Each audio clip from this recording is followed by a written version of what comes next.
Can't really go wrong with an entrance like this. I'm a girl walking into a testicular cancer support group and asking about whether it's cancer. I just remember, watching it, you remember there's little things, of course, I try to do an American accent, so for me, I just remember trying to get the nasal A in cancer right. When doing an accent, which I enjoy doing, certain sentences sort of represent little verbal hurdles, like the most outstanding things from going English to American are the D's for T's you substitute, or T's for D's, and the nasal A's and the R's are particularly pronounced. So this is cancer, right? When you're with David, the foremost characteristics of working with him is the fact he does multiple takes, so you never walk away from something thinking you haven't got it. I actually thought the amount of smoking she was going to have to do in this movie might cure Helena, but I think she went from 2 packs a day to 3 by the end of this film. Another main sort of enjoyable byproduct for me was being a smoker, being in LA and being paid to smoke. This is actually... You know what I was doing below the frame? We actually shot a version where Edward was masturbating. She's thinking about how much he hates Mom. And she starts making him incapable of even that. He's incapable of even that level of self-love.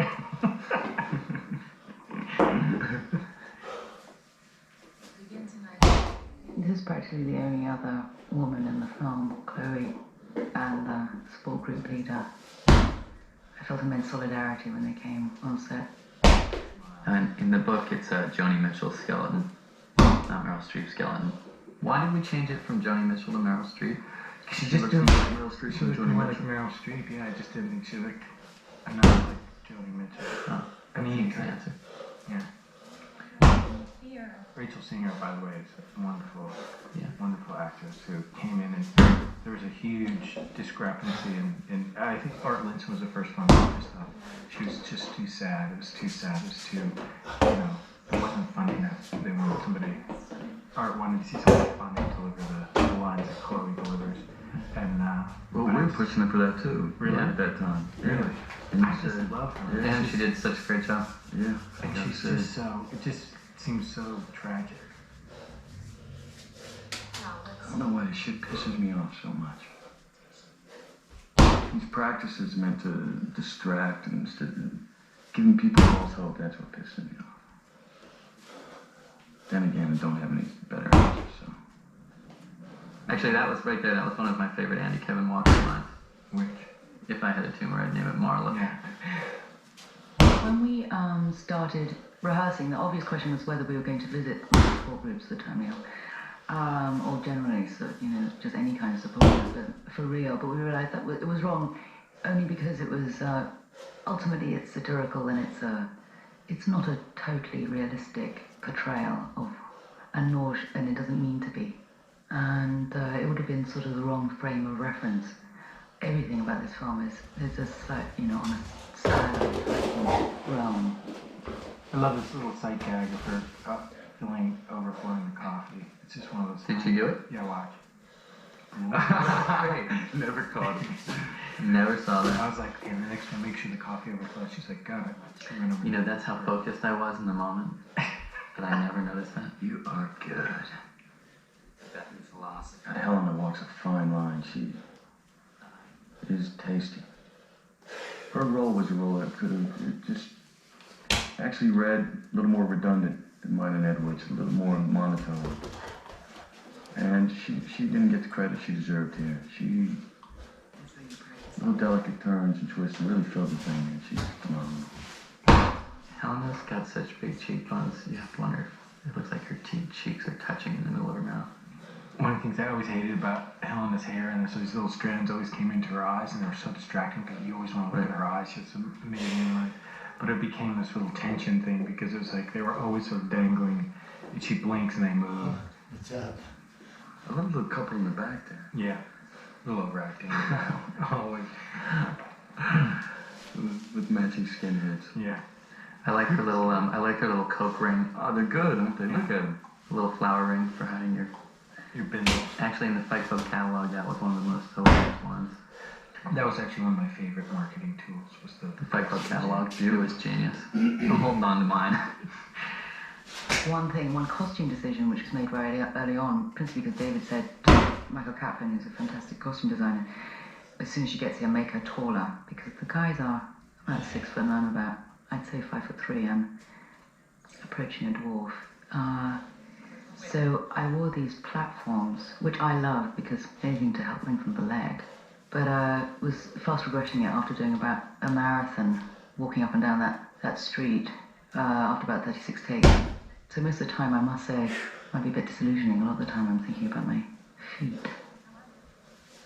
This is one of those things, you know, when you shoot these walk and talks with Steadicam on the streets, it always ends up being a disaster in terms of sound. And I don't know who was doing our transfers of our tape every day, but they just sounded horrible, so we went in and looped the whole thing. And I remember Edward just going, "Oh, this is crazy, I can't do this, I can't." And that scene here too. Yeah. We spent at least a day on that scene, getting it all right. And then when we finally got to the mixing stage, David Parker, who did all the dialect stuff, played it back for me. It just sounded amazing, so we just went with it. The production track. Yeah. But actually, I think the ADR tracks were really great, but it was amazing to hear the production finally go, "Wow, this is great. Let's go with it." Selling those? Yes. I remember one take when we did that, and I thought I'd actually fully stepped on Edward's foot because his reaction was so realistic. It was going rather well for Edward, and I hadn't stepped on his foot at all. Try to slip it by me, eh? Look, we're gonna split it, okay? Take the first and third Sunday of the month. I think what so attracted me to the Carter model was a sort of amaze that David was so sort of specific about wanting me, and yet there was nothing that I'd done hitherto that would suggest that I was right for it. Having said that, like as a film watcher myself, the casting that excites me most is seeing people being given the chance to transform themselves. I remember we were shooting this scene. She's on the street. She almost got hit by a car. We shot that twice. We shot the scene. You reshot that, and I wasn't there the second time. Yeah. With the stunt guys. No stunt guys. Nope. Because the camera Well, was that out was on the now. street with us. You guys are renegades. You were on the sidewalk, Chrissy boy. But literally, We you know, risked our lives. I mean, it's enough that she has the problem of like not knowing which way to look when she steps off the curb anyway. But you know, we had all these stunt drivers, and Because she's British. she would step out into traffic like, and I would tell her, just be fearless, don't worry about it. And she would just step right after them cars. You could hear like the clack of like the buttons on her coat as it hit these cars as they my zip God. by. O'Hare, Dallas Fort Worth, BWI, Pacific, Central. We actually, when we shot the car by the side of the road, the out in Marina Del Rey, Right. the frog conservation area that was supposed to be DreamWorks. What? That's right. Hey, now do you remember when we were doing this shot? You remember this is Brad's first Brad's in non-subliminal appearance. But do you remember when we were shooting that and they tried to back the moving sidewalk up and they couldn't stop it and the whole entire camera unit like jammed up against the back and Conrad almost got our camera operator almost got crushed. Conditioner combos, sample package mouthwash, tiny bars of soap. The people I meet on each flight are single serving friends. Are you gonna give me a million views? Have our time together. That's all we get. For those of you looking in that little hotel video, it is Brad on the right and the line of Flanders. Gracias. No one's ever caught that. No one's ever come up to me and caught that. I wanted to do, those little infomercials when you check into your room and you have to, they show you the fire exits and you see the guy in the elevator and the elevator stops and the smoke coming through and then he puts a towel down at the base, the wet towel and all that. I wanted to do one of those, but we just didn't have time. So it was reduced down to that, but it's pretty pure and not even in the middle, off to the side. You read Richard Schickel's biography of Brando, this guy who writes for Time magazine, he talks about seeing The Wild One and how The Wild One was one of the cinema experiences for him as a youth because it was Authenticity about valuable. youth anger and Brando saying, what are you rebelling against, what do you got, and how all the critics and all the parents were saying this is subversive and an incitement to violence and all this stuff, and he felt this complete thrill of identification with it. And if you read his review of Fight Club, it's just like, it's a guy who, is completely incapable of recognizing another wave of zeitgeist film, he's incapable of seeing the same potential because he's on the other end of the generational spectrum. I watched this shot coming up. Boom. The stewardess gets. See, I was trying so hard to keep my eyes open, but Fincher kept blowing this air cannon into my eyes. I thought I should have this serene look of fascination. Well, you should have. No.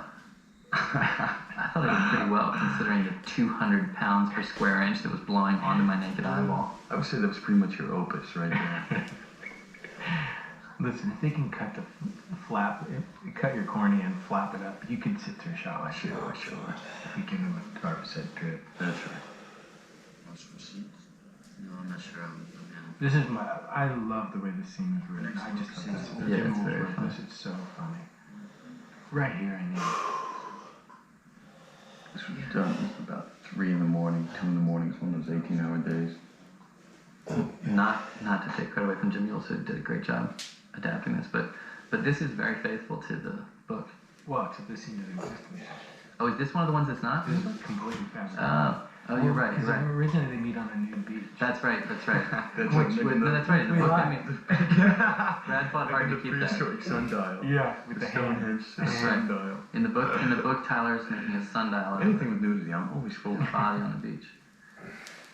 That's right. This isn't in the book. The other big one is in the bar coming up. Yeah. Plane. What? Can we be naked? What were some of the most bizarre reactions? Do you find yourself actually having to? No, my sister liked it. Really? Right there. My brother and sister loved it. Right there in the heart of the Bible Belt. The actual buckle.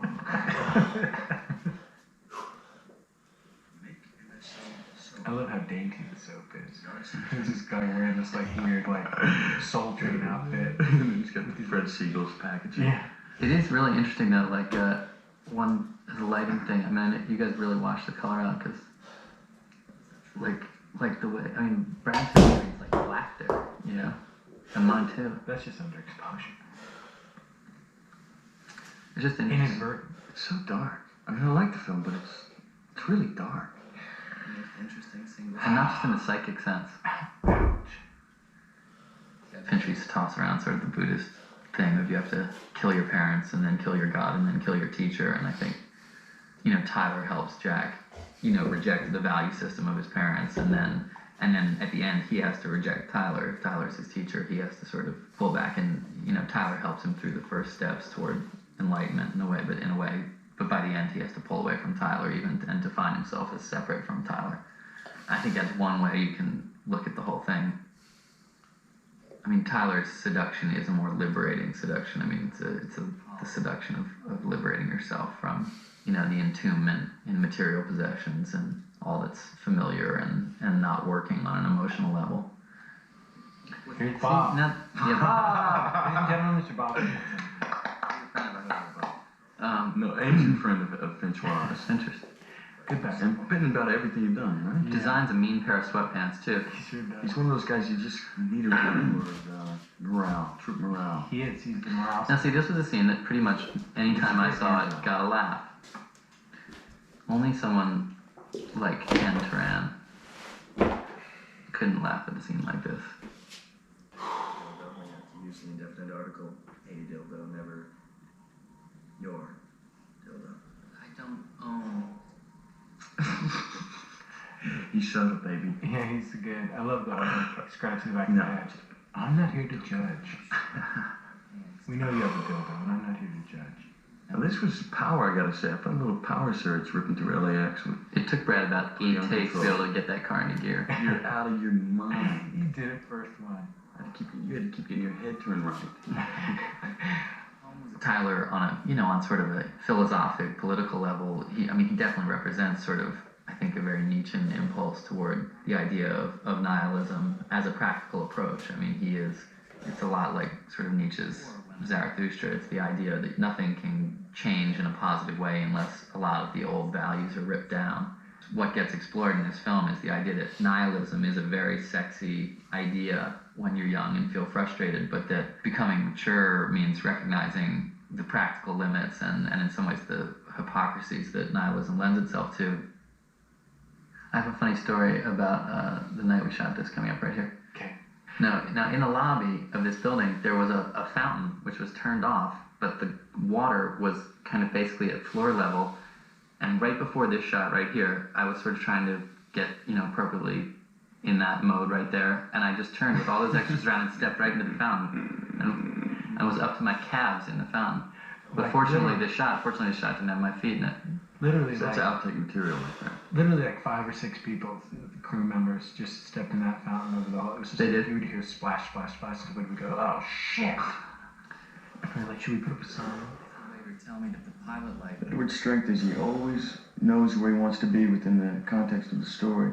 The drawback is sometimes its planning keeps it from being fresh, in theory anyways, but the guy is just so exquisitely good that he never gets in the way. Me, I'm the opposite. I let the day dictate what's going to happen, and so for me it's more of a hit and miss.